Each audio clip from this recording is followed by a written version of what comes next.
Our last explorations have shown us the fundamental difference between man's whole view here, between birth and death, and in the spiritual world, between death and a new birth. We explained yesterday that in our present era, since the middle of the 15th century, man may gain freedom between birth and death. Everything on earth that he fulfills out of the impulse of freedom gives his being in the life between death and a new birth weight, as it were, reality, existence.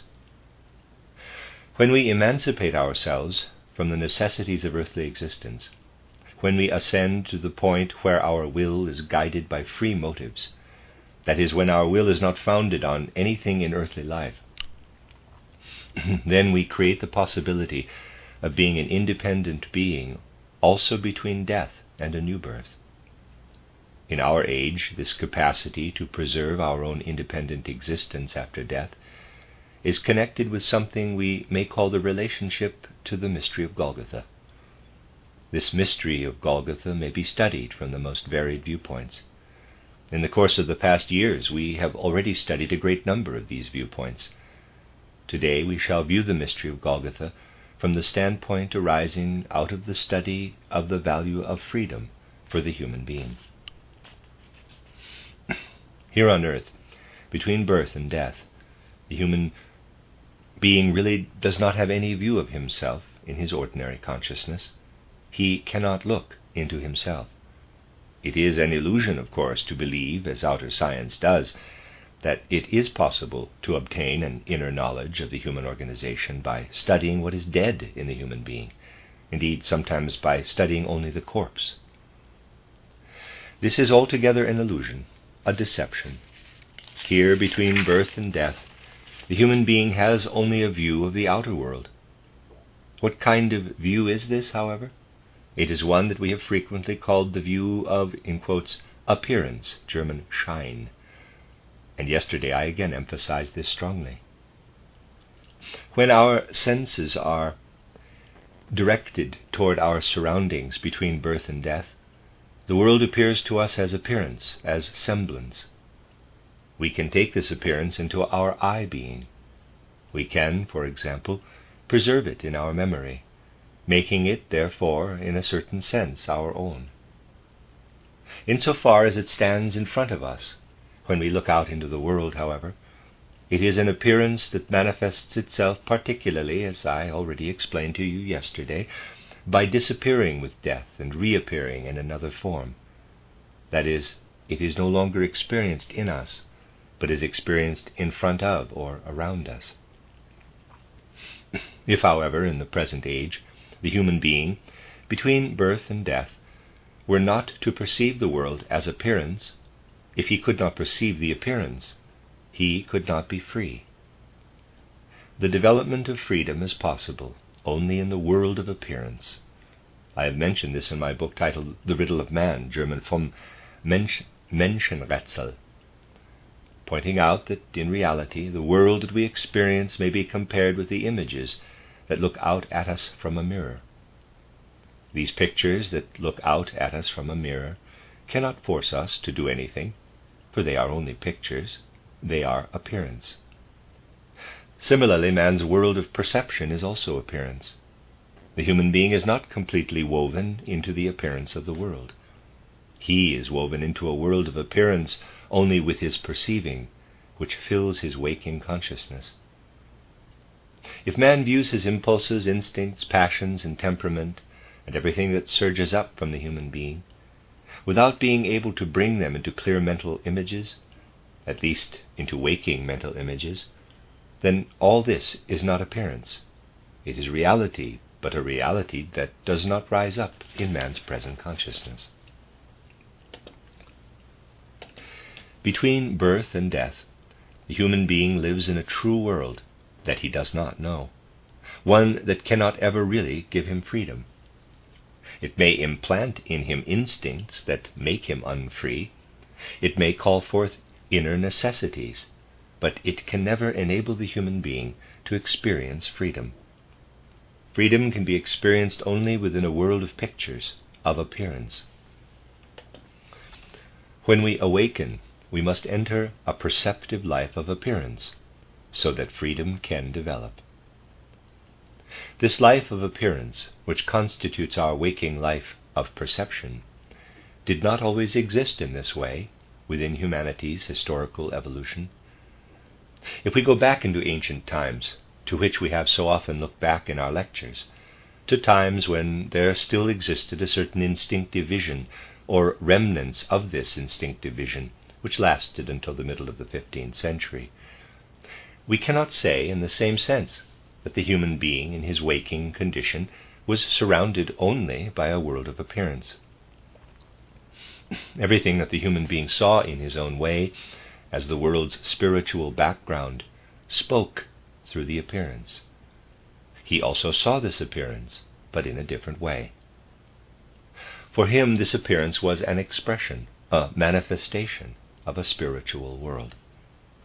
This spiritual world then vanished behind the appearance, and only the appearance remained. The essential thing in the progressive development of humanity is that in more ancient times the appearance was experienced as the manifestation of a divine spiritual world. But the divine spiritual vanished from this appearance, so that before man's eyes lies only appearance, in order that he might discover his freedom within this world of appearance.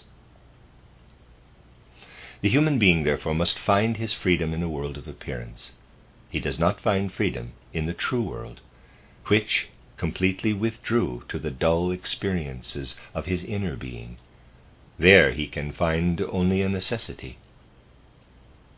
We may therefore say that man's world of perception between birth and death, everything that I say applies only to our age, is a world of appearance.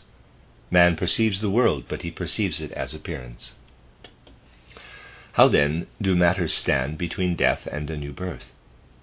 In our last studies we suggested that after death the human being does not perceive this outer world that he sees here between birth and death, but between death and a new birth man essentially perceives the human being himself, the inner being of man.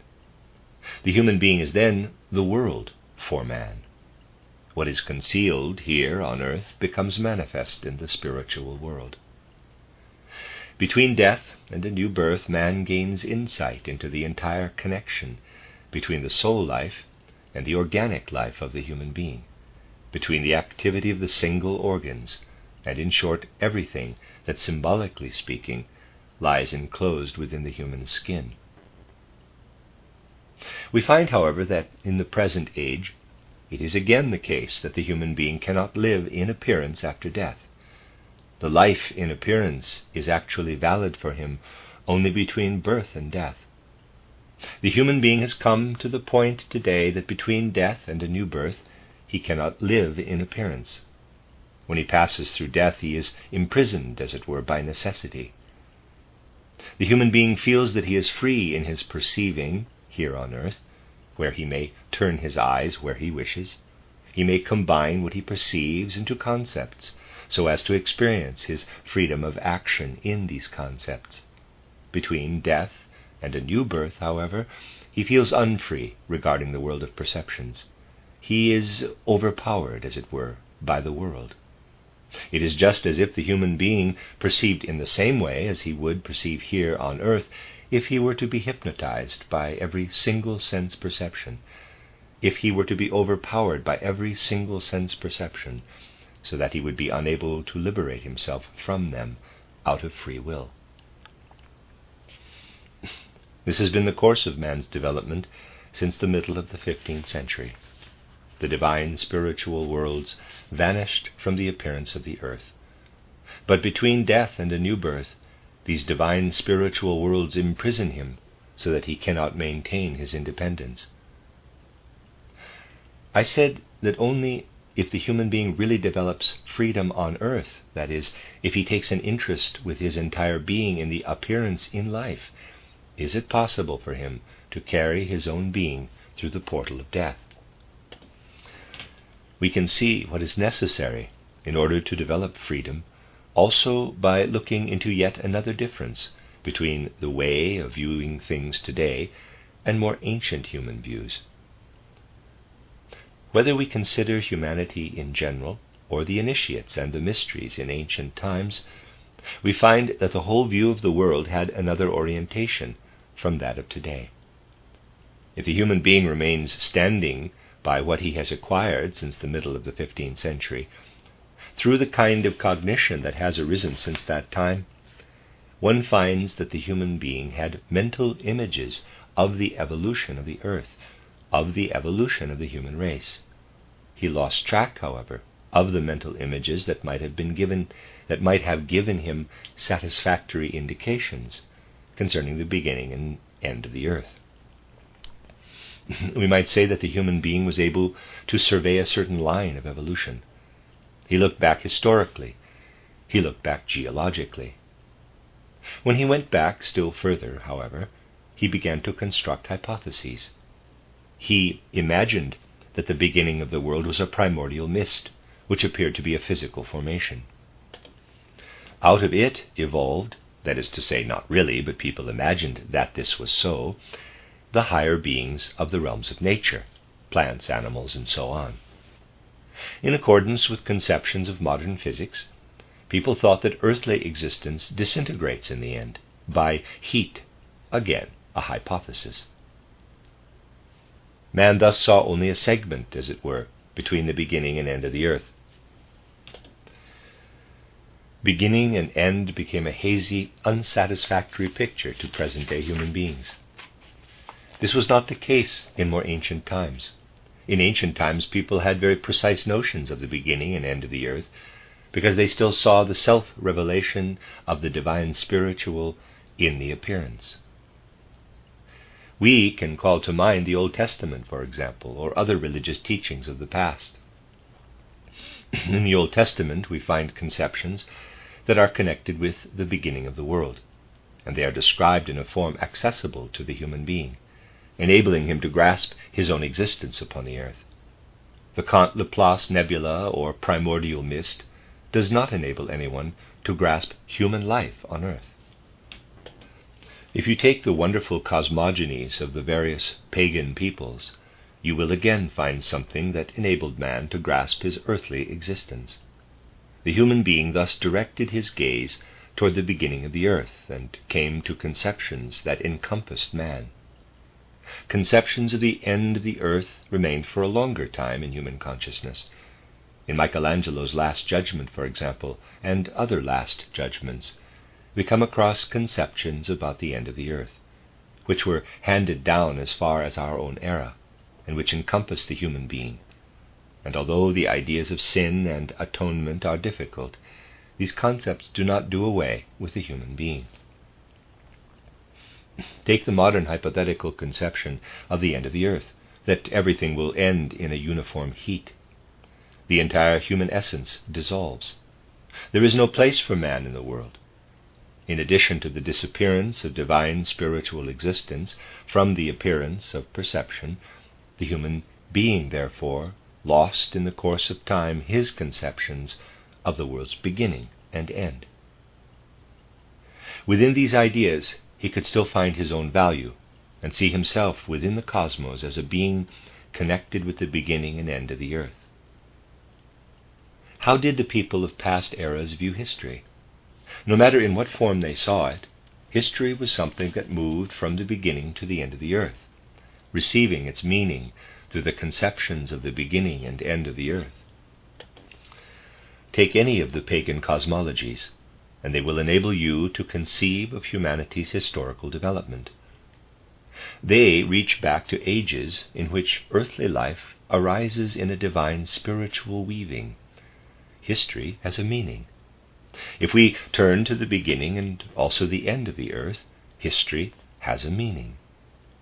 Whereas the conception of the end of the earth as a pictorial view contained in religious feeling continued to exist even in more recent eras, the conception of the end of the earth lived on in historical considerations as a kind of straggler, even in more recent times. In enlightened historical works such as Rotteck's History of the World, you may still find the influence of this conception of the earth's beginning, which gives a meaning to history. even if only a shadow remains of this conception of the beginning of the earth in Rotteck's history, which was written at the beginning of the 19th century, it still gives historical development a meaning. The significant, peculiar fact is that at the same time in which the human being entered a world of perception, of appearance, perceiving outer nature, therefore as appearance, history began to lose its meaning and became inaccessible to direct human knowledge, because he no longer had any notion of the earth's beginning and end. You must take this matter quite seriously. Take the primordial mist at the beginning of the earth's evolution, from which indefinite forms first condensed themselves, and then all the beings, ascending as far as man, and consider the death by heat at the end of the earth's evolution, in which everything perishes. In between lies what we tell about Moses, about the great individuals of ancient China, about the great individuals of ancient India, Persia, Egypt, and further on, of Greece and Rome, as far as our present time. In thought we may add all that is still to come. All this takes place on the earth, however, like an episode, with no beginning and no end. History thus appears to have no meaning. This must be realized. Nature may be surveyed, even if we cannot survey its inner being. It rises up before the human being as appearance, in that man experiences nature between birth and death. History becomes meaningless. Man simply lacks courage enough in our time to admit that history has no meaning. It is meaningless, because man has lost track of the beginning and end of the earth. Man should really sense that humanity's historical development is the greatest of riddles. He should say to himself that this historical development has no meaning. Individuals have had inklings of this. Read what Schopenhauer wrote on the absence of meaning in history that emerges out of Occidental beliefs. You will see then that Schopenhauer really sensed this absence of meaning in history. We should be filled with the longing to rediscover the meaning of history in another way. Out of the world of appearance we can develop a satisfactory knowledge of nature, particularly in Goethe's sense, if we give up hypotheses and remain in phenomenology, that is, in the teachings of appearance, of semblance. Natural science can be satisfying if we eliminate all the disturbing hypotheses about the beginning and end of the earth. We are, then, as it were, imprisoned, however, in our earthly cave, and we do not look out of it. The Kant-Laplace theory and the end of the world by heat block our view into the distant past and the distant future. This is basically the situation of present-day humanity from the standpoint of general consciousness.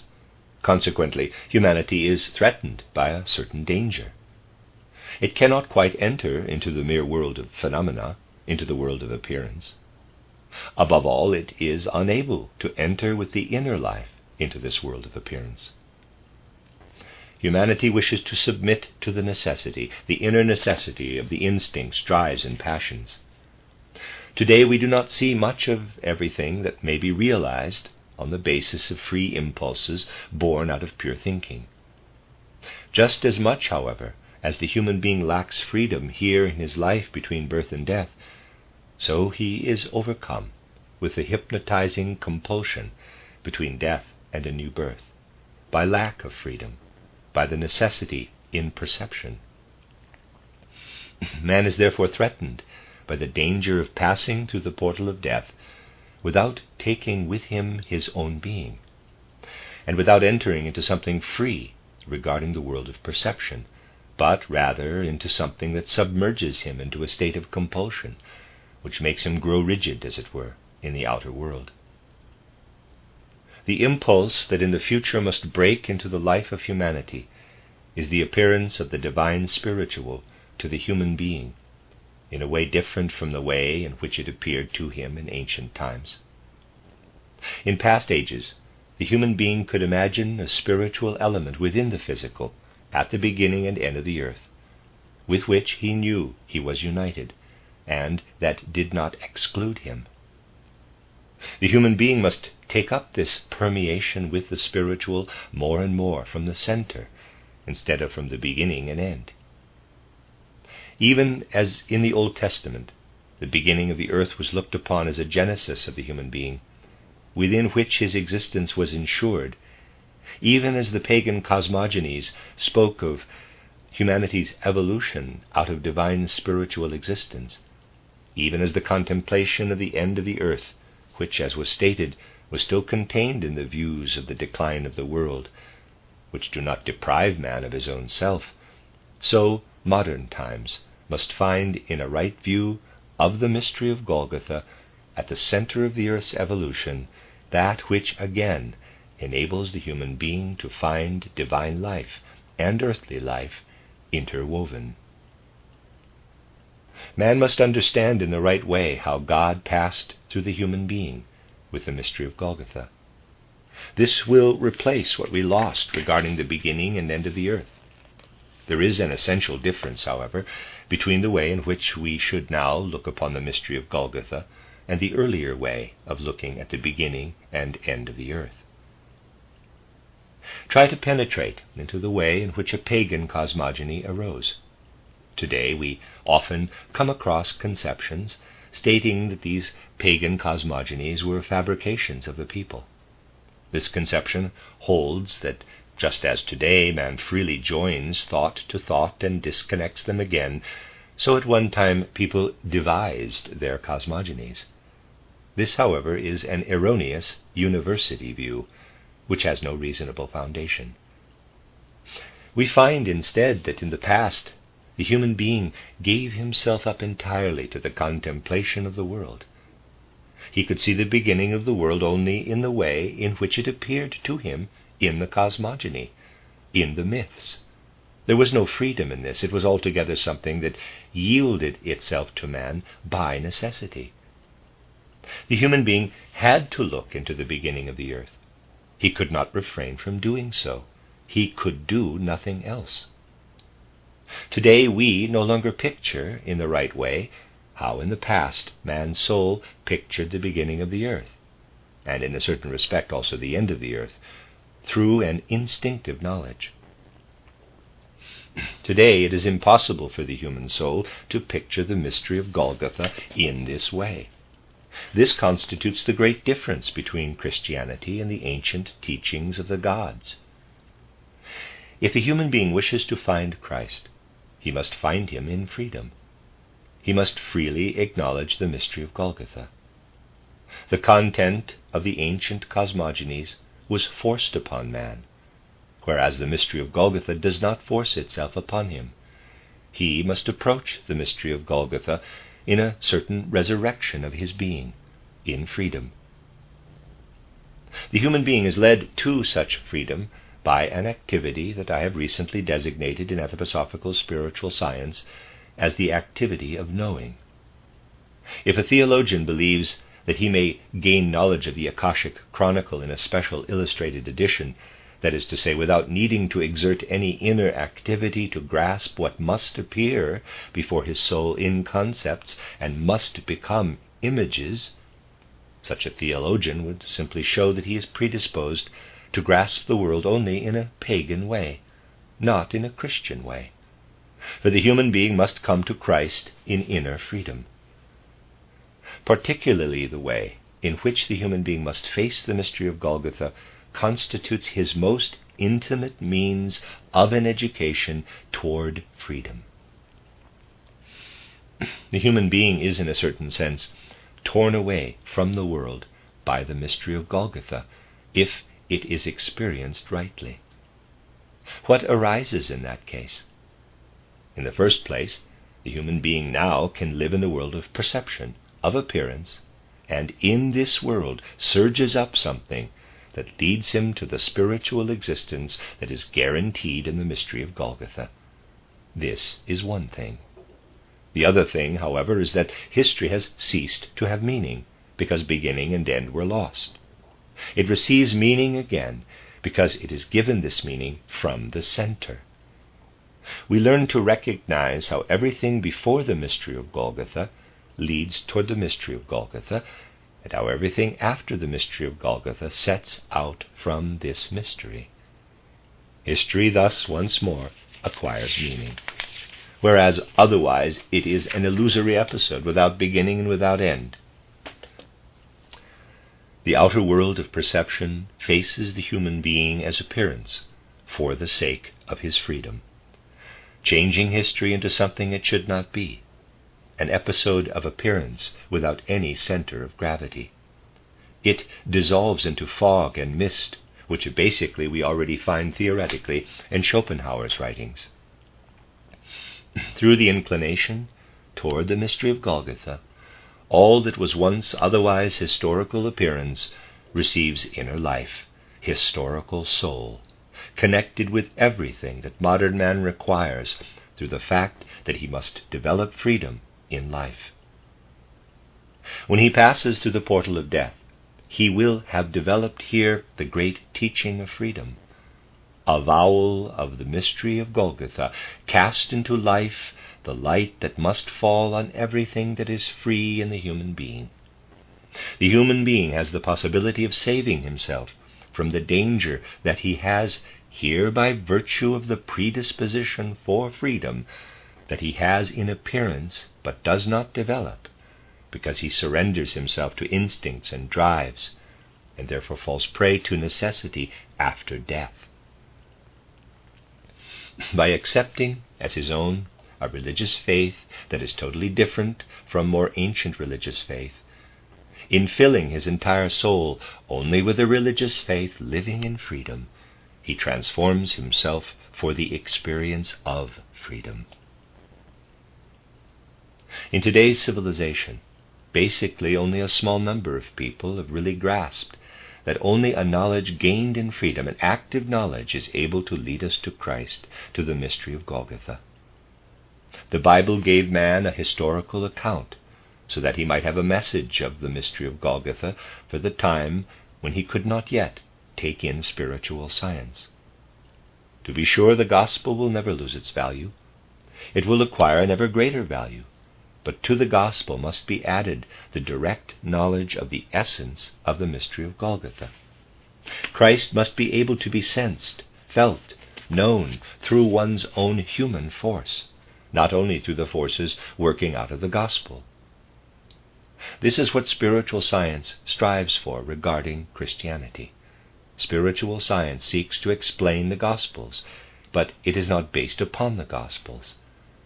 It is able to appreciate the Gospels so fully just because it discovered afterward, as it were, all that lies concealed in them, all that has already been lost in the course of humanity's outer evolution. The whole modern evolution of humanity is thus connected on the one hand with freedom, the appearance of perception, and on the other with the mystery of Golgotha and the meaning of historical development. This sequence of many episodes, which constitutes history as it is generally described and accepted today, acquires its true significance only if the mystery of Golgotha can be inserted into historical evolution. Many people experienced this in the right way, and they used the right images for it. They said to themselves, "Once upon a time, man looked out into the heavenly expanses. He saw the sun, but not the sun as we see it today. Today there are physicists who believe that out there in the universe there floats a large sphere of gaseous matter. I have frequently said that physicists would be astonished if they could build a cosmic balloon and reach the sun, for where they suppose the existence of a gaseous sphere, they would find negative space, which would transport them in a moment not only into nothingness, but beyond nothingness, far beyond the sphere of nothingness. The modern materialistic cosmologies developed today are pure fantasy. In more ancient times, people did not picture the sun as a gaseous sphere floating in heavenly space. The sun, in their view, was a spiritual being. Even today the sun is a spiritual being to those who contemplate the world in a real way. It is a spiritual being, manifesting itself only outwardly in the way in which the eye is able to perceive the sun. This central spiritual being was experienced by a more ancient humanity as one with the Christ. When speaking of Christ, the ancients pointed to the sun. More recent humanity must now not point away from the earth, but rather toward the earth when it speaks of the Christ. It must search for the sun in the man of Golgotha. By recognizing the Son as a spiritual being, it was possible to connect a conception worthy of the human being with the beginning and end of the earth. The conception of Jesus, in whom Christ dwelt, renders possible a conception worthy of the human being regarding the middle of the earth's evolution. From there will ray out, toward beginning and end, that which will once more make the whole cosmos appear in a light that gives man his place in the universe.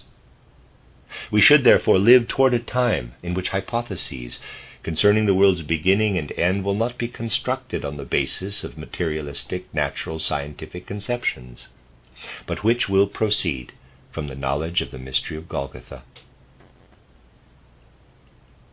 This will enable us to survey all of cosmic evolution. In the outwardly luminous sun, the ancient human being sensed the Christ of the outer world. The true knowledge of the mystery of Golgotha enables man to see in the historical evolution of the earth the sun of this earthly evolution through Christ. The sun shines outside in the world and also in history. It shines physically outside and spiritually in history, sun here and sun there. This indicates the path to the mystery of Golgotha from the viewpoint of freedom. Modern humanity must find it if it wishes to transcend the forces of decline and enter the forces of ascent. This should be realized deeply and thoroughly. This knowledge will not be abstract, not merely theoretical, but one that fills the whole human being. It will be a knowledge that must be felt, must be experienced in feeling. The Christianity about which Anthroposophy must speak will not be a looking to Christ, but a being filled with Christ. People would always like to know the difference between Anthroposophy and what lived as the older theosophy. Is this difference not evident? The older theosophy has warmed up the pagan cosmologies. In the theosophical literature you will discover everywhere warmed up pagan cosmologies, which are no longer suited to modern human beings. Although theosophy speaks of the earth's beginning and end, this no longer means what it meant in the past. What is missing in these writings? The center is missing. The mystery of Golgotha is missing throughout. It is missing to an even greater extent than in outer natural science. Anthroposophy has a continuing cosmology that does not extinguish the mystery of Golgotha, but accepts it, so that this mystery is contained within it. The whole evolution, reaching back as far as Saturn and forward as far as Vulcan, is seen in such a way that this light, enabling us to see, will ray out from the knowledge of the mystery of Golgotha. If we but recognize this principal contrast, we shall no longer have any doubt as to the difference between the older theosophy and anthroposophy. Particularly when so-called Christian theologians again and again lump together anthroposophy and theosophy, this is due to the fact that they do not really understand much about Christianity. It is deeply significant that Nietzsche's friend Overbeck, the truly significant theologian of Basel, wrote a book on the Christianity of modern theology, in which he tried to prove that modern theology, including Christian theology, is no longer Christian. One may therefore say that even here outer science has already drawn attention to the fact that modern Christian theology does not understand or know anything about Christianity. One should thoroughly understand everything that is unchristian. Modern theology, in any case, is not truly Christian. It is unchristian. Yet people prefer to ignore these things due to their love of ease. They should not be ignored, however, for to the extent to which they are ignored, man will lose the possibility of inwardly experiencing Christianity. This must be experienced, for it is the opposite pole to the experience of freedom, which must emerge. Freedom must be experienced, But the experience of freedom alone would lead human beings into the abyss.